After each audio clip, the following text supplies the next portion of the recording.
Hello, my Just Like You fam, and welcome back to another episode of the Just Like You show.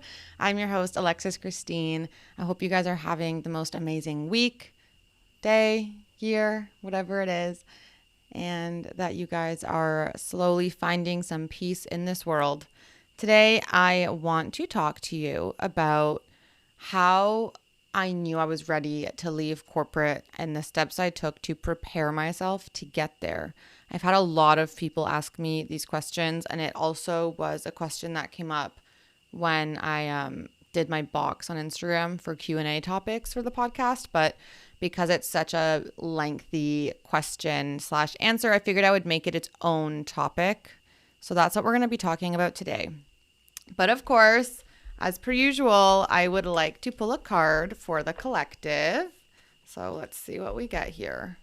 Okay, you guys, so we actually had a 3-card pull. They just all kind of popped out, which is really interesting because normally it can be like past, present, future, or problem you're dealing with right now, any blockages, what it'll look like once you move through it, or it can just be 3 cards of like inspiration or something that you need. So I'm just going to go through them all.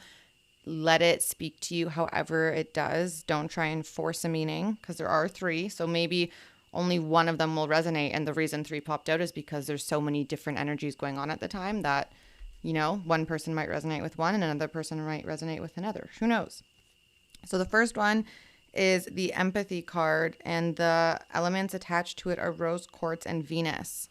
Okay, so the words associated with this are unconditional love, intuitive knowledge, and mutual respect. And it's basically talking about how everything is energy, even our thoughts and our emotions. Every single thing carries a specific vibrational frequency, and being able to sense the frequencies of others' thoughts and emotions are how we experience empathy. And so when we're empathetic, we can understand another person's emotions from their perspective that's separate from our own. Okay, so Venus represents our values in life, who we value and what we value. And so if we're looking to exercise more empathy, we can look at the planet Venus to guide us. And rose quartz enhances emotional healing. So it invokes our ability to be compassionate and experience universal love and to love unconditionally, especially in times of stress or heartbreak or anxiety. And so the affirmation that you can use for this card is, I recognize that the thoughts and feelings of others are as unique as my own, and I embrace and learn from the contrast. Okay, so the second card is called Resolve, and the elements associated with it are desert jasper and Vesta, and the words are confidence, assurance, settled. So it's basically talking about the next action that we take is going to determine how our life unfolds, and that there are no right or wrong decisions, just an underlying confidence that you have to trust and follow to take you along your journey. The asteroid Vesta is a pure fiery goddess energy that is a representation of igniting your inner flame, fueling your aspiration to achieve and accomplish. So this is basically talking about like the confidence within you to just follow your gut, follow your heart, and do what's in your highest alignment without second guessing. And then the desert jasper is with you at the finish line because it carries the energetic frequencies of the fire element and encourages a confident, calm, and decisive nature that urges you to take action. Okay, and then the affirmation you can use for this one is, I am confident and secure with the decisions I have made so far and will make in the future. So stop second guessing yourselves. Go with what you feel is right and what you know is right. Don't worry about other people's judgments. You got this. Just go for it. Okay, and the last card is called Expansion. The elements associated are opal and the north node, and the words are honor, spiritual path, and true self. So in order to experience expansion, we must go through growing pains, letting go of our ego and attachments. And if we can't let go of these, we won't be able to make the space to ascend mentally, spiritually, emotionally, physically, and vibrationally. So the north node represents what we need to explore in order to grow, evolve, and expand. And if you guys pull up your astrology chart, you'll see where your north node is, what sign it's in, what house it's in, and that will give you a lot of insight into where you're supposed to be looking to grow and heal and evolve in this lifetime. And then opal acts as a mirror to our emotions and thoughts, and it has a way of bringing up pent-up desires and emotions to the surface to be dealt with. So this will really help you uncover what you're holding within so that you can work through it and release it. Okay?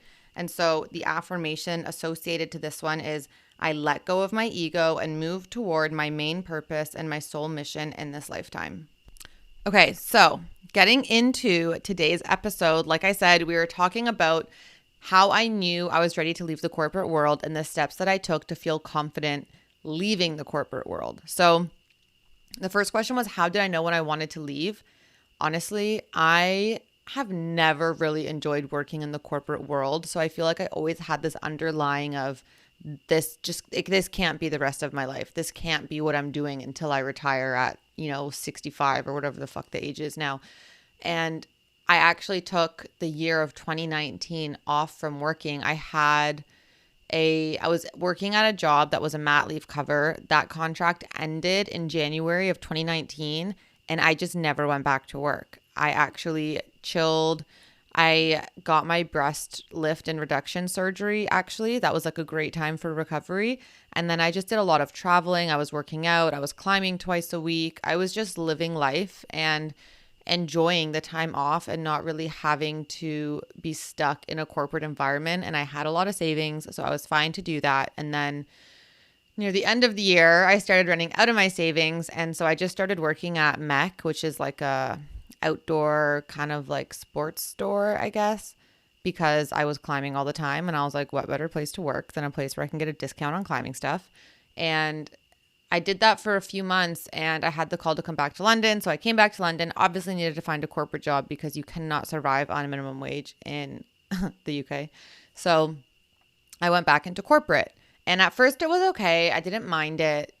The people were really nice. It was COVID, so I was working from home anyway. Like, things were chill and it was good.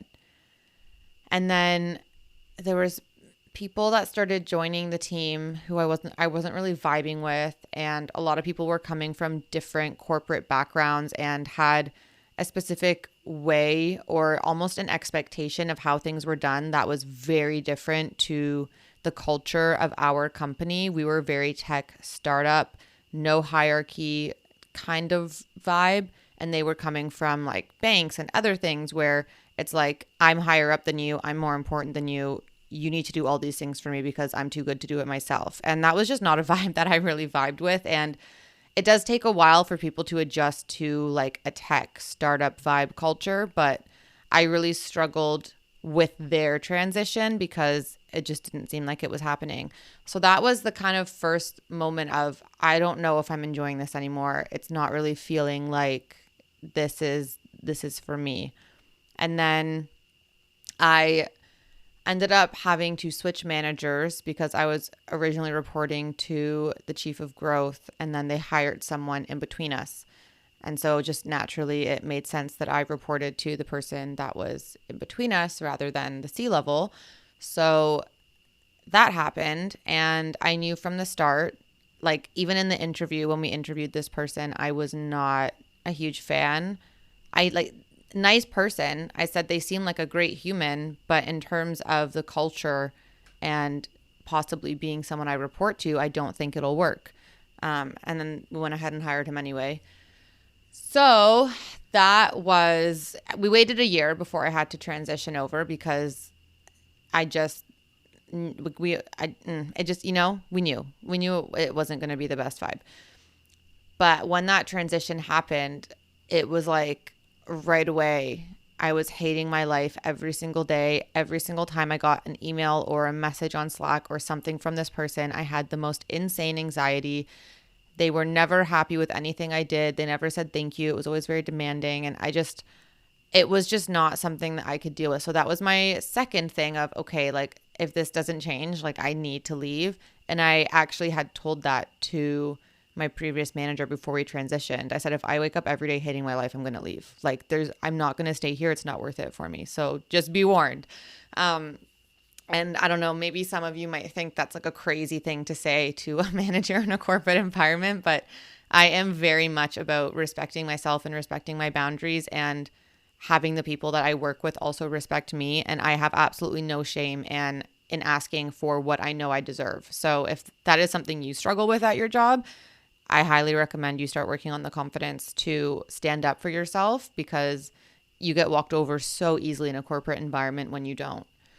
And so that was the second thing. And then the third thing was, obviously it was COVID. So hiring during COVID was hard, but I could see the company was growing and I was a one-person team. I was part of the wider marketing team, but I was the only events person. And there's no other roles within marketing that kind of like merge with events, if that makes sense. So I was basically just on my own doing all this. And during COVID, it was okay, but I was at my max capacity as it was with all of the virtual events and things we had going on. And every year there were more events that we were doing and I could see it growing. And so I kept continuously asking, like in every review, every 6 months, I was like, hey, like we need to hire someone under me. Like I need an assistant or like a coordinator or something, because we're growing and I can see that it's going to be too much at some point. And because it was COVID, we couldn't get the approvals and it just didn't make sense, which I totally understand, because when everything's virtual, why would you hire to grow a team? You know, like it just, we didn't know when the world was going to go back to normal, what was going to happen, etc. And so all of a sudden, overnight, we got acquired by a massive company. My workload triples. And at the same time, the world is going back to normal. So all of these events are now in person. I have a whole new roster of people within the company who are very demanding and are expecting to go to every single event they can see in their region. Don't give a shit about budgets. Don't give a shit about the actual time it takes to plan and show up properly, and the time it takes on their calendar to even go to all of these events, which they then continue to complain about after the fact. They were like, why do we have so many events? Blah, blah, blah. And I'm like, you asked to go to all of these. What do you mean? Why do we have all these events? Anyway, so all of that happened and I was drowning. And I knew right away that I was like, I can't do this. I literally cannot do this. But I couldn't leave because I was the only person. So not only was I now having like triple a workload, I was waking up early. I was working until midnight. The days where I was able to give myself some space, I had absolutely no mental capacity to do any of my self-care practices. I wasn't journaling. I wasn't doing my daily walks. I wasn't grounding. I was barely working out. And even when I did have time to do those things, the brain capacity wasn't there. I was barely even cooking anymore. I was doing so much emotional eating to cope with the amount of stress that I was dealing with. And I couldn't even watch TV. Like the only thing that I could watch was just Gilmore Girls over and over again, because it was a show that felt comforting to my nervous system. It didn't stress me out.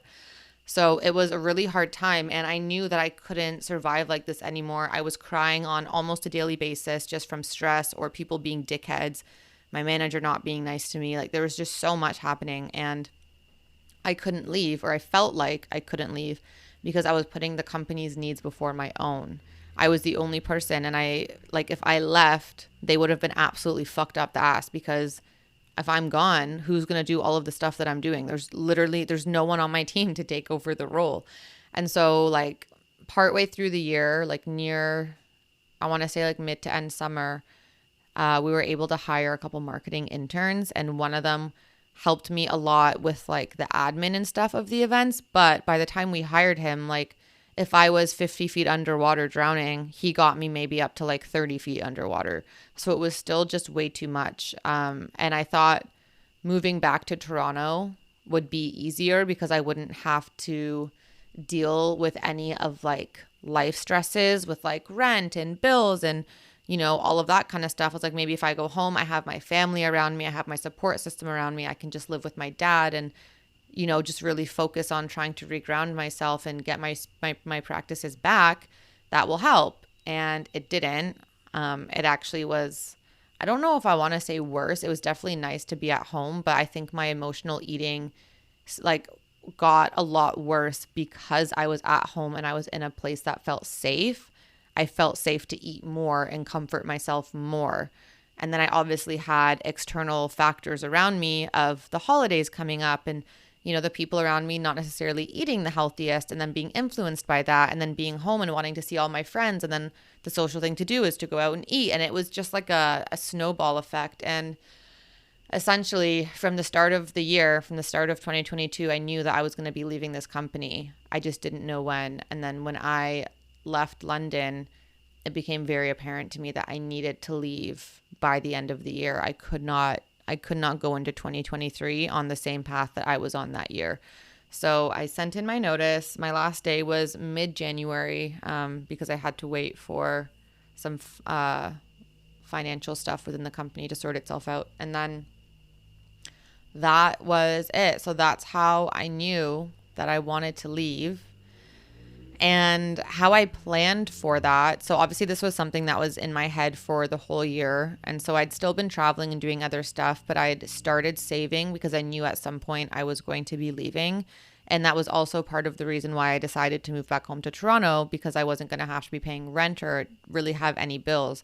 And so for those 3-ish months, 3.5 that I was living at home, I was able to save all of that money and create a nice little nest egg of just, I guess, backup cash that I'm now using to travel Costa Rica and Guatemala and Colombia and like all these other places. So that is kind of how I planned for it. I also obviously was doing my coaching and stuff on the side. And during 2022, I could barely do anything with it. Like I actually closed down my coaching services and stopped accepting clients because I just physically could not do it. I wasn't there in a mental capacity to hold space for others and to actually help people on their journey, nor did I have the time to have the calls and, do all of the outside work with creating the meditations and all these other things. So that was something that near the end of the year when I was home in Toronto, I really started building in the background and kind of getting ready to relaunch this year, which I have done. So that was another thing I did to plan for it.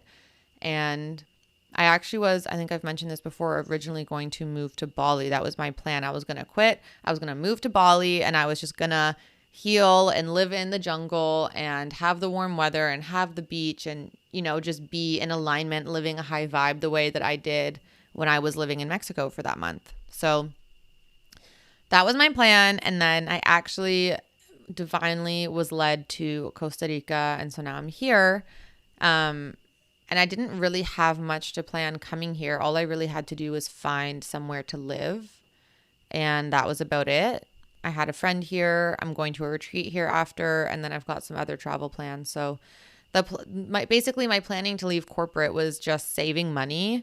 And because I knew a long time ahead that I was going to be leaving, I was able to start that early and then planning to move essentially.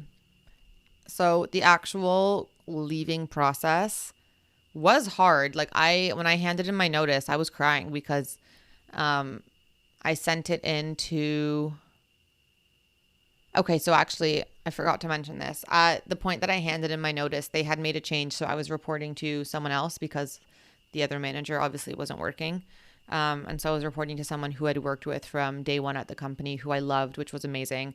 And I was crying when I handed my notice because A, I think I was just so relieved to be actually doing it. But B, I felt so guilty that I was now leaving all of my responsibility onto her because she had been so nice and so friendly and so helpful and like always supported me the entire time I was there, that I was like, I'm so sorry that you have to be the one to deal with this. And I actually told the chief of growth that I used to report to beforehand, just so that he was not like blindsided by it, because him and I had a very good relationship. I had reported to him for 2 years. And even when I wasn't reporting to him anymore, we were still having weekly calls because things with my current manager weren't working. So it was basically just a continuous relationship the whole time I had been there. And I just didn't want it to leave on bad footing. I didn't want anyone to be blindsided or upset or anything like that. And in both meetings, I was just crying, you guys. Like, the amount of emotional stress that I was holding in from this job. And I think I was crying because I was A, sad that it had come to that, but B, just so relieved that I was actually able to leave. Like, I don't know, it was just crazy. So I would also recommend, if you are planning to leave your corporate job, if there are people who you worked with closely and that you are on good terms with, give them a heads up so that they're not blindsided by it, because it helps you leave on a good footing. And maybe like for me, for example, with the work that I do, they could always recommend people to me in the future. Like it's not like just because I'm gone, the relationship is over. There's other ways that we could still work together in the future, whether that be even them becoming a client, like who knows? So that is just one tip that I would say. And then another question that came up from this was, what were some things you did that worked and then that didn't work when leaving your corporate job? And I would say one thing that didn't work was not putting my needs first. Like for that whole year, I was so concerned about not letting the company down, not letting people down, not letting the chief of growth down, because he technically is like the head of the entire marketing division. So if events go down, like that essentially falls on him, right? And I lost sight of taking care of myself and what my own needs were for so long. Like I knew that something needed to change, but I did not feel like I could change it yet because the company took first priority. And that is a situation that I never want to be in again. I never want to put a corporation or someone else's needs like that before my own, where I'm not able to physically look after and take care of myself, because it's just not okay. It's not healthy. And when you are not okay and you're not filling up your cup first, you can't show up fully for others, regardless of what it is or who it is. You always need to make sure that you first are okay. So that is something that I would definitely, I think, would have done differently. Although granted, if I had left early, who knows where I would be right now? Maybe I'd still be in London. Maybe I would have found another corporate job. So everything obviously works out the way it's supposed to, but that is definitely something that I just wouldn't have let go on for so long. And then I think another thing is, I just hate the government, but one of the reasons why I stayed also was because I was waiting for like an RSU payout. If you guys don't know what that is, basically like when you join a company, the company will give you shares or like stock units as an incentive. And so I was waiting because we got acquired with this new company, they gave us all some, and I was waiting for the cliff date so that I could get my payout. And the government taxed over 50% of it, which is just absolute BS. So that is another thing. I honestly probably could have just left earlier and not waited for it, because by the time I got it, obviously everything helps when you're, starting your own business and leaving a secure paying job, but it just irks me. I don't even want to get into it. I fucking hate taxes so much. So those are two things I think that probably didn't work well.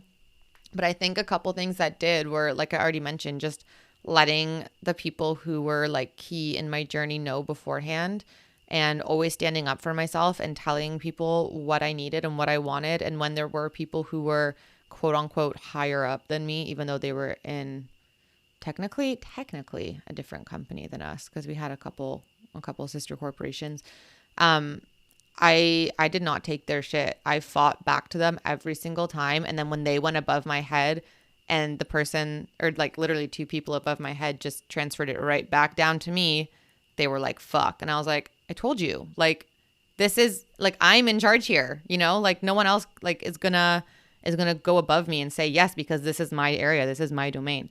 So those moments, I think, like being able to stand up for yourself and speak your truth and actually demand respect from people, especially when they're treating you like shit because you're like lower on some hierarchy than they are, that is something that I would do over and over again, time and again. And then the last thing I think that really worked was honestly just following my gut. Like I knew I had to leave. I knew I had to go to a climate that better suited me. And I just knew within all of the changes that I had to make, and actually being able to shift through the fear and just fucking do it. Like my life is so amazing now. I'm so happy on a day-to-day basis. Even if I'm just literally sitting in my casita doing absolutely nothing and listening to music and editing content, like I'm so happy. I don't care that I haven't left the house. I have the whole jungle around me. The sun is shining. Like it's honestly so, so amazing. And so obviously this isn't going to be everyone's dream. We all have different dreams. We're all different. But I think taking that step to follow what your dreams are and to follow your intuition and your gut and just do what you feel is right for you, even though it might seem scary, even though people might judge you for it, even though people might project their own fears and insecurities on it. Just fucking do it. I had so many people tell me like I shouldn't be quitting a job on the verge of a recession, or telling me that coaches don't make a lot of money and comparing it to PTs, and like the comments that are supposed to be supportive, but you can hear the underlying tone of this isn't going to work. I had so much of that, and I just had to roll it off the back of my shoulder and be like, you know what? You can think what you want. I don't care. I'm doing me. So those are some things that I would say went well for sure, and that I highly recommend you implement in your own life, whether that be leaving corporate or something completely different. Just that principle of following your gut and doing what's right for you and not caring what others think is so, so, so key. So that is it for the episode today. I hope you guys learned something from it, found it insightful. And if you're feeling the same way that I was in corporate, take a look at what it is you truly want in life and what are the areas that aren't working, because it might be corporate that you're not vibing with, which is also fine. But it could just be that maybe the company you're in doesn't have the right culture for you, or the people you're working with aren't treating you very well, or the specific role you're doing. Maybe you need to be switching into a different type of role. Like there's so many different ways. It doesn't have to be as dramatic as me just leaving corporate and starting my own business. But if there's something that's feeling off or you're not happy, look into it and figure out why and make that change, because it will be so beneficial for you. You will not regret it at all. Things might be rocky at the beginning, but like once it all kind of settles and once you're in to this change that you've made, it'll be so, so worth it. I promise you. As always, if you guys are enjoying the podcast, please give us a review, give us a rating, and share it with a friend. I want to help as many people as possible on this journey, and sharing and spreading the word is one of the easiest ways to do that and the quickest ways to do that. So I love you all. I hope you have an amazing rest of your day. The light in me acknowledges the light in each and every one of you, coming from someone just like you.